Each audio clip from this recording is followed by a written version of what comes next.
Hello everyone. But peace was something I had to fight for. After all the storms I went through, I finally found a place to breathe, thanks to a kind man who expected nothing in return.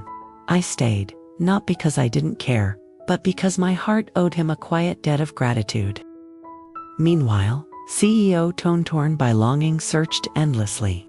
He crossed rivers of memory, burned through bridges of pride, just to find me. But fate was cruel. It gave him a choice no man should face: give me up, or risk everything he built: his love, his empire, his very name. Now, a question lingers in the air like an unanswered prayer. Will Toan follow his heart, or protect his legacy? And me? Can I walk away again, knowing he might never recover? The sun was setting, painting the sky in hues of burnt orange and gold. But inside the luxurious office of the CEO, there was no beauty, only silence, tension, and an ache that no success could heal. Toan stared at the last photo someone had taken of Deem.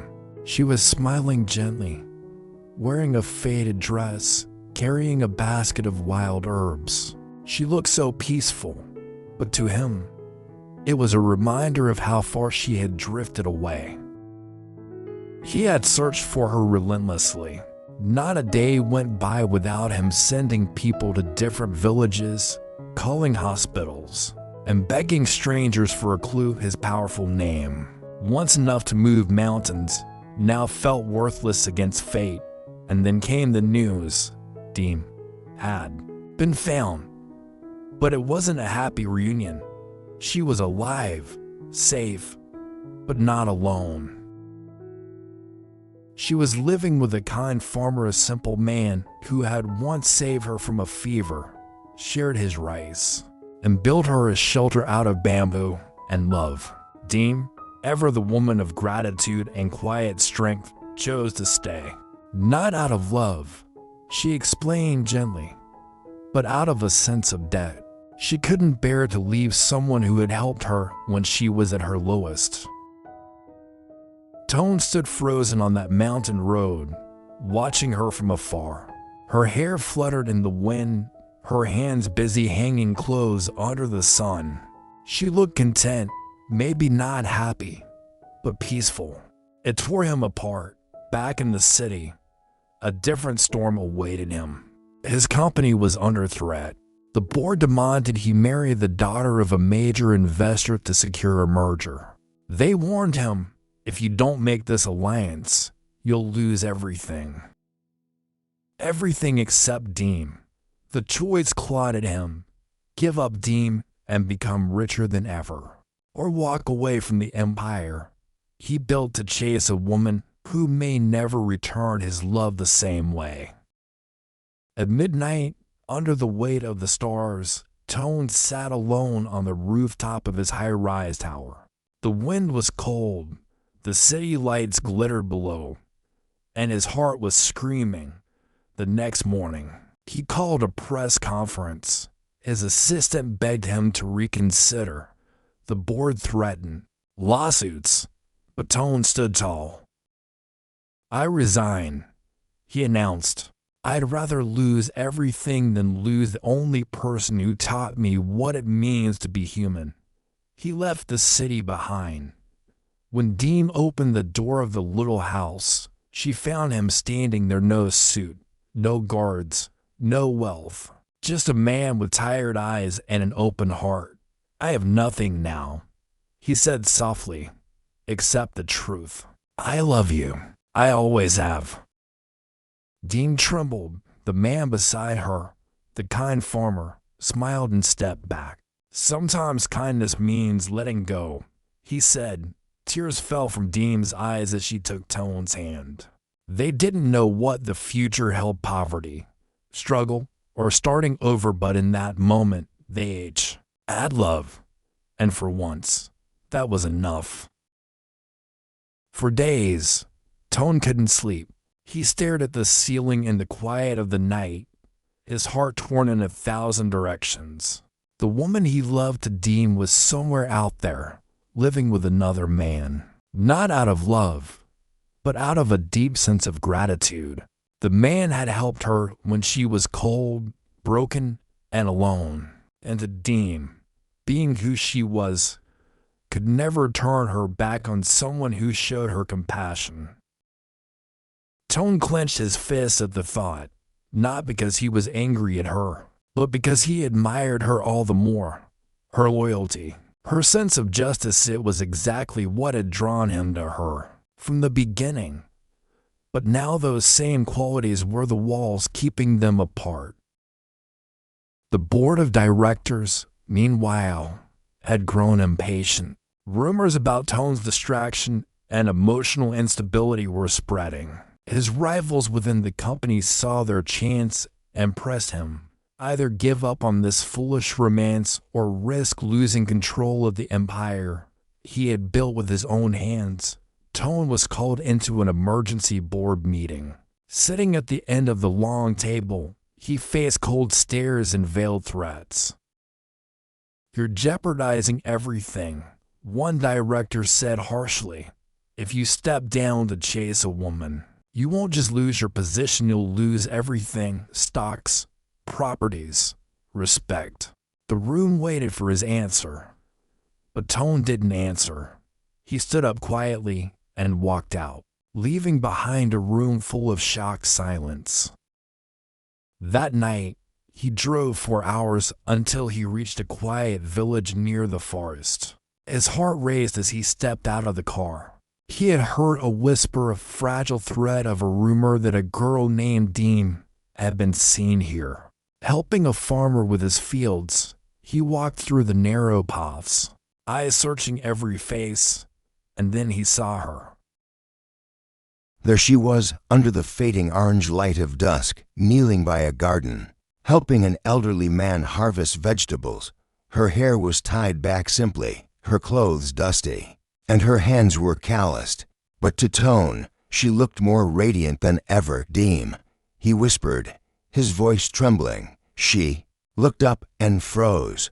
"Toan, what are you doing here?" Her voice cracked with disbelief and fear. "I came to bring you home," he said softly, walking closer. "But not as a burden, not as someone you owe. As the woman I love." She shook her head. "I can't. I promised to help him. He saved me. I owe him my life."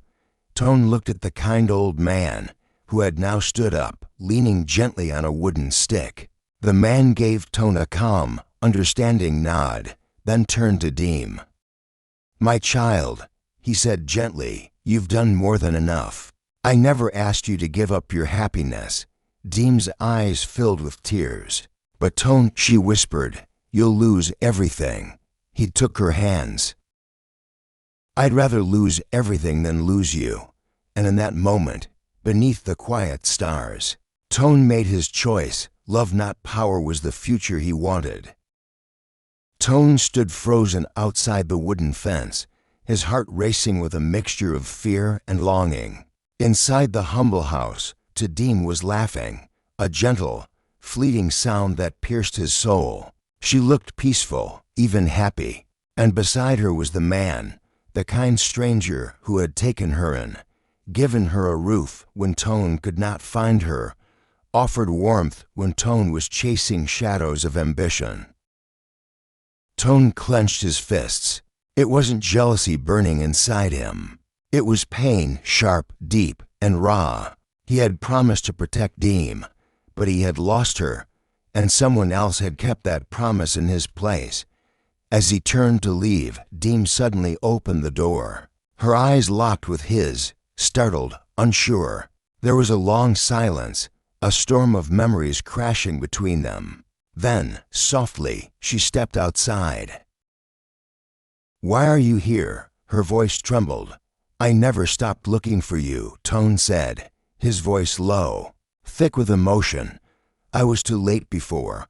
I don't want to be late again." Deem hesitated, her eyes clouded with pain. "This man saved me when I had nothing. I owe him more than just gratitude. I owe him my peace. I can't just walk away." Toan stepped closer. "Then I won't ask you to, but I need to tell you something." My mother gave me a choice: walk away from you, or lose everything I built, the company, the fortune, the future she carved out for me. Deem's breath caught. And what did you choose? He looked into her eyes. I haven't made that choice yet, because the truth is, none of it means anything if I lose you. Tears welled in Deem's eyes, but she quickly wiped them away. You don't belong in this small life. Toan, you belong in boardrooms, not in vegetable gardens. You were meant to build empires, and I'd burn them all, he said quietly, if it meant I could build a small life for with you. Deem turned away, unsure, torn between duty and heart. Inside the house, the kind man, quiet and gentle as always, had heard everything. He stepped outside and placed a firm but kind hand on Deem's shoulder. You don't owe me your future, he said softly. You've repaid me already, with your laughter, your kindness. Now it's time you listen to your heart. She looked at him, eyes wide in surprise. He smiled. Go, before regret becomes the only thing you carry. Deem turned back to Toan, and for the first time in a long time, her heart felt light, not from choosing a side, but from choosing herself. In life, we are often faced with choices that test not only our strength, but also our values. Toan, a powerful CEO, had everything a man could want: wealth, status, influence. Yet when the woman who once saved his life, Deem, vanished into hardship and later reappeared in another man's care, Toan was forced to choose love or legacy, heart or ambition. This story reminds us that love is not possession, it is protection, understanding, and selflessness. True love is not about control, but about letting the one you love choose freely. When Deem stayed with the kind man who helped her during her darkest time, Toan realized love means supporting someone's peace even if it doesn't include you.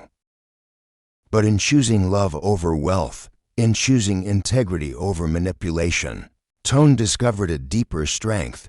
He learned that no title, no empire, and no fortune can replace the warmth of being truly loved, honestly, and without fear. The lesson is clear. If you have to choose between what the world calls success and what your heart calls home, follow your heart. The world can take back its riches, but love, once pure and real, is the one treasure that no loss can erase.